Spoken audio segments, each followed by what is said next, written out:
जय हिंद दोस्तों। आज हम पढ़ेंगे ईवीएस में परिवार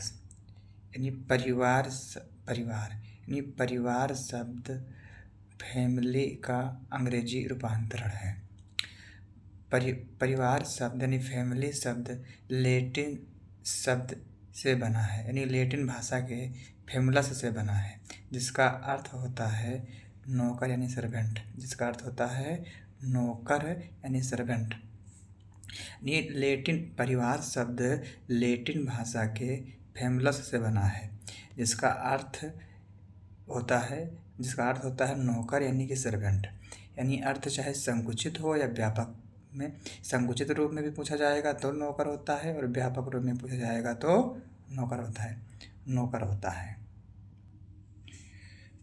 परिवार इस समाज की मूलभूत इकाई है। यह बार बार पूछा जाने वाला प्रश्न है कि परिवार समाज की मूलभूत इकाई है। यानी कैसी इकाई है? तो मूलभूत इकाई है। परिवार समाज की सबसे छोटी इकाई है। परिवार समाज की कौन सी इकाई है? सबसे छोटी इकाई है। परिवार एक सामाजिक संस्था है। यह प्रश्न बार बार पूछा जाने वाला है कि कैसा संस्था है? तो एक सामाजिक संस्था माना जाता है। परिवार का व्यापक अर्थ, यानी परिवार में माता पिता, विवाहित और अविवाहित बच्चे, अन्य सदस्य जैसे दादा दादी, चाचा चाची अपने अधिकार एवं कर्तव्य से जुड़े हों, उत्तरदायित्व में भूमिका निभाते हों। यानी कि जो परिवार है, परिवार में माता पिता हों, विवाहित और अविवाहित बच्चे हों, दादा दादी, चाचा चाची अपने सभी काम से कर्तव्य से जुड़े हों और अपना सभी भूमिका निभाते हों। परिवार में सभी का भूमिका होता है।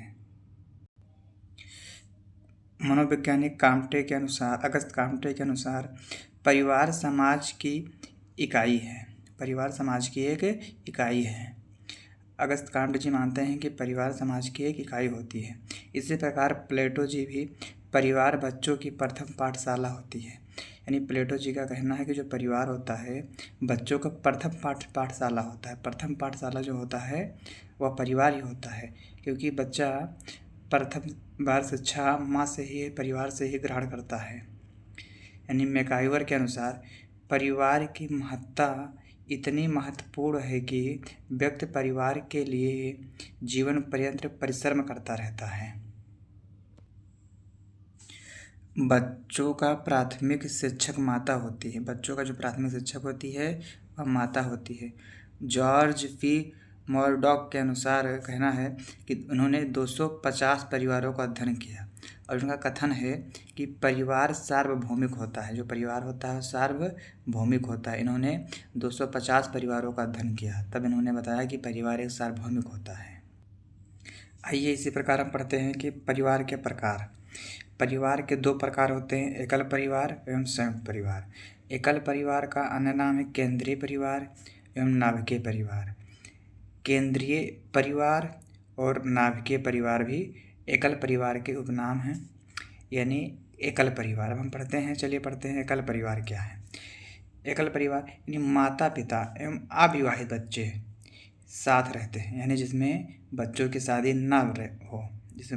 न हो, यानी बच्चे अविवाहित हों, अपने माता पिता के साथ रहते हैं, तो उसे हम एकल परिवार कहते हैं। यह प्रश्न टीटी के एग्जाम में बार बार पूछा जाने वाला है।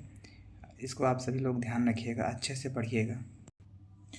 संयुक्त परिवार यानी संयुक्त परिवार क्या है? आइए हम जानते हैं संयुक्त परिवार किसे कहते हैं। ऐसा परिवार जिसमें 3 या 3 से अधिक पीढ़ियाँ एक साथ रहती हों, यानी जिसमें 3 या 3 से अधिक पीढ़ियाँ एक साथ रहती हों, जैसे माता पिता हो जाएं और दादा दादी, चाचा चाची बच्चे हो जाएं। जैसे चाचा चाची के बच्चे हो जाएं, दादा दादी हो जाएं, उनके बच्चे हो जाएं, तो ये सब क्या हो जाता है? संयुक्त परिवार। संयुक्त परिवार